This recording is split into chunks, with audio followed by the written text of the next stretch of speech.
Buenos días. Hoy vamos a hablar acerca de la voluntad de Dios. En términos simples podríamos decir que la voluntad de Dios responde a dos preguntas. ¿Qué es lo que Dios quiere hacer en este universo? ¿Y qué es lo que Dios quiere que haga el hombre en su vida? Para comenzar este tema que es un poco complejo, veamos a Salmo 135. Salmo 135, versos 5 y 6 dice, porque yo sé que Jehová es grande y el Señor nuestro mayor que todos los dioses.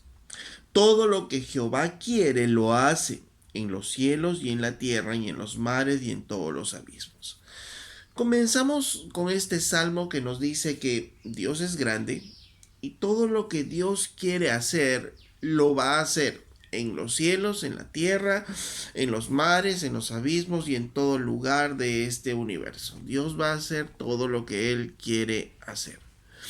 Entonces, este versículo nos trae entonces la idea primero de que hay una voluntad soberana de Dios, una voluntad que algunos le han llamado también decretiva, ¿no?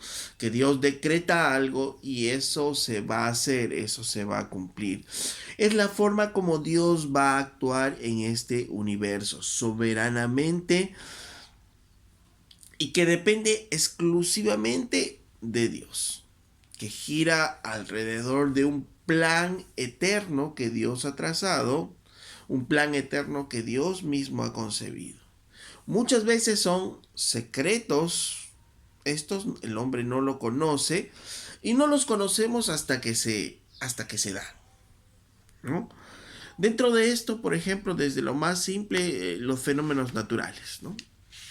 Dentro de su propósito, dentro de un plan eterno, Dios está controlando todos los fenómenos naturales y ocurren en el tiempo, en el lugar que Dios lo tiene concebido y nosotros solo nos enteramos ya cuando ha ocurrido y pero Dios tiene un propósito detrás de todo eso. Otro ejemplo es la segunda venida de Cristo. Dios lo ha decretado desde la eternidad. Cristo va a venir por segunda vez a esta tierra.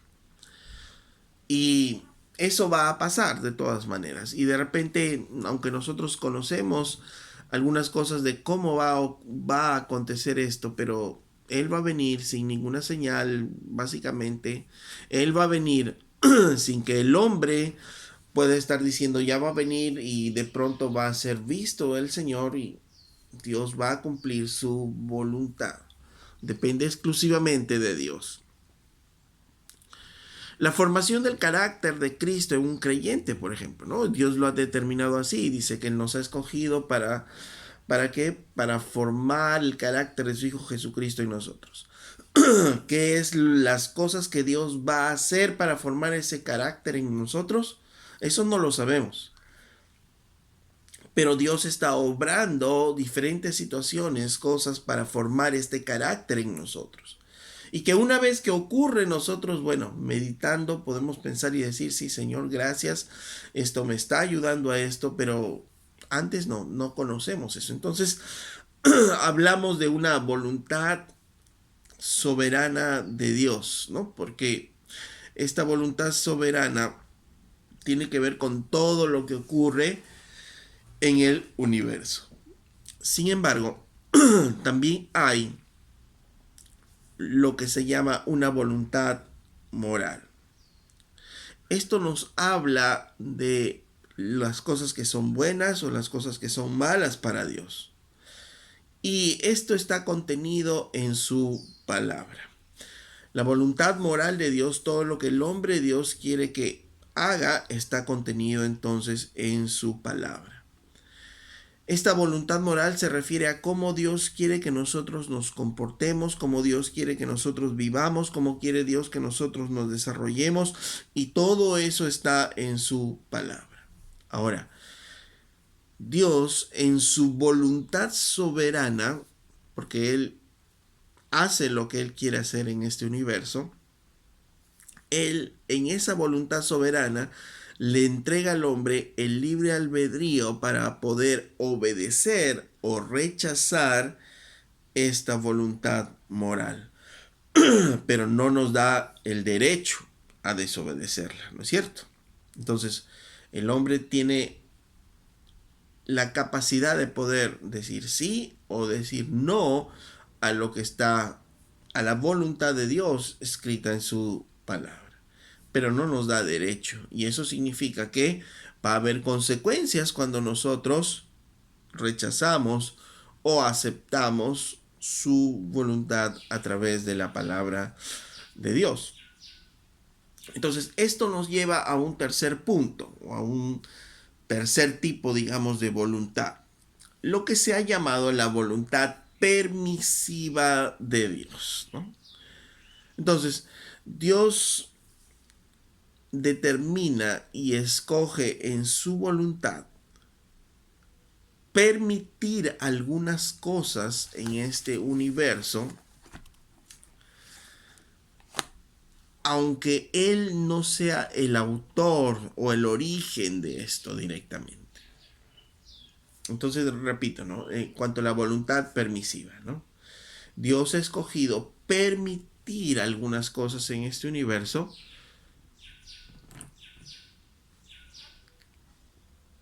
y esto va a tener también un propósito final en todo el plan de Dios. Aquí entra, por ejemplo, la actividad de Satanás, ¿no? Satanás y toda su actividad. Dios le permite, ¿no?, tener esa actividad. Aún la Biblia dice en Apocalipsis, ¿no?, solo para ilustrarnos, dice que Dios encadena a Satanás, pero después de 1000 años, Él le suelta la cadena. Por su voluntad propia, Dios suelta, dice Satanás, sobre este mundo para cumplir su propósito. Entonces, Dios permite algunas cosas que ocurren en este universo para que finalmente puedan cumplirse un propósito determinado. Aunque Dios no es el origen de estos acontecimientos. La maldad, decíamos, el pecado mismo, son situaciones que existen en este universo que Dios no las origina, Dios no es el origen, sin embargo, Dios las permite con un fin determinado. Por ejemplo, ¿no?, cuando la venida de Jesucristo, nuestro Redentor, para que Él pueda venir y pueda cumplir su plan, Dios usa inclusive la maldad de Roma en esos momentos, la maldad y el pecado de los judíos en esos momentos. Usa situaciones y personajes como Herodes mismo, Pilatos, Judas, ¿no? Entonces, la maldad y el pecado están ahí y Dios lo permite porque finalmente todo eso permite un propósito: la redención de el hombre a través de la muerte de Cristo Jesús. Entonces, Dios permite algunas cosas que ocurran en este universo, pero no significa que no tiene el control sobre ellas. Dios tiene control sobre todas estas situaciones. Nada se le escapa de su control, porque todo, y Dios la permite porque esto va a cumplir algún propósito determinado. Y eso no nos debemos olvidar. El otro ejemplo es José, ¿no? José, en la vida de José, en Génesis nos hablan que él, siendo un joven, fue vendido por sus hermanos. La maldad, ¿Dios la permitió? Sí, Dios la permitió. Estando ya como esclavo de Potifar y desarrollándose como un buen esclavo, como una buena persona, por una mentira, finalmente José termina en la cárcel y Dios lo permitió. Estando en la cárcel y ya en Egipto, Faraón tiene un sueño y José interpreta su sueño y entonces es ascendido al segundo lugar después de Faraón. Entonces Dios permite que a través de la maldad, del pecado de sus hermanos, de la esposa de Potifar, finalmente José llegue a la posición donde estaba. porque había un propósito, poder salvar del hambre que estaba aconteciendo en todo el mundo y poder salvar a Israel de eso. Entonces, ¿hay algunas cosas que Dios va a permitir? Sí, pero no están fuera del control de Dios. ¿Ok? Entonces, eh, cuando el hombre escoge rechazar la palabra de Dios, está escogiendo rechazar la voluntad de Dios. ¿Y esto es por qué?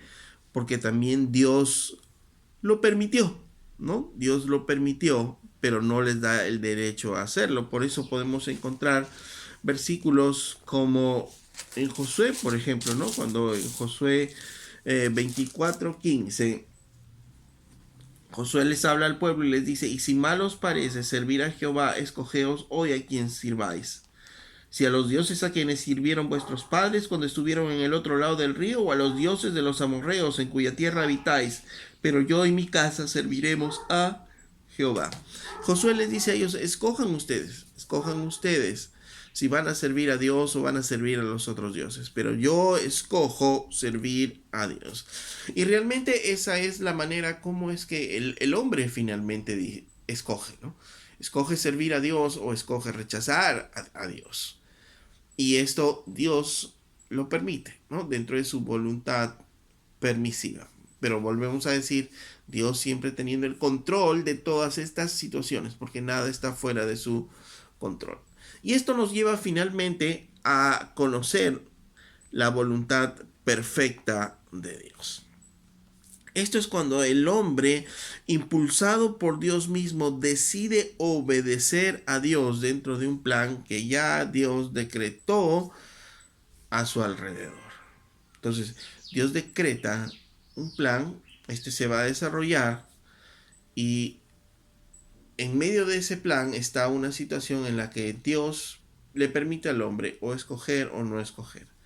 Y Dios o el hombre, impulsado por Dios, decide escoger obedecer a Dios. Y entonces se da lo que sería la voluntad perfecta. Por ejemplo, Dios nos dice el libro de Efesios que Él ha decretado la salvación de un creyente. Desde antes de la fundación del mundo escogió a los que van a ser salvos, ¿no? Entonces, antes de conocer al Señor ocurren una serie de eventos en esta persona que va a llegar a conocer al Señor, y algunas personas que le están compartiendo el Evangelio.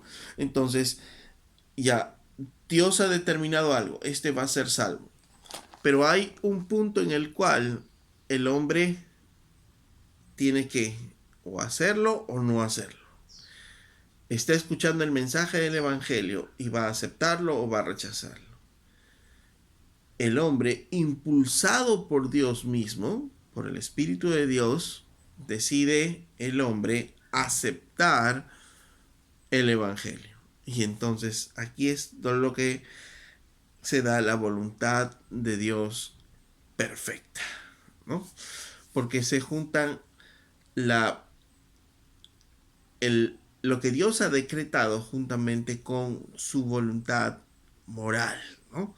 Lo que Dios quiere. Entonces se produce la voluntad perfecta de Dios. Por eso dice en Romanos capítulo 12, verso 2, que no os conforméis a este siglo, sino transformaos por medio de la renovación de vuestro entendimiento, para que comprobéis cuál sea la voluntad de Dios agradable y perfecta. La única manera de comprobar la voluntad de Dios, que es agradable y perfecta, es transformar, renovar nuestro entendimiento y decir sí a la palabra de Dios, a obedecer a Dios. Entonces ahí es donde vamos nosotros a comprobar la buena voluntad de Dios, que es agradable y perfecta.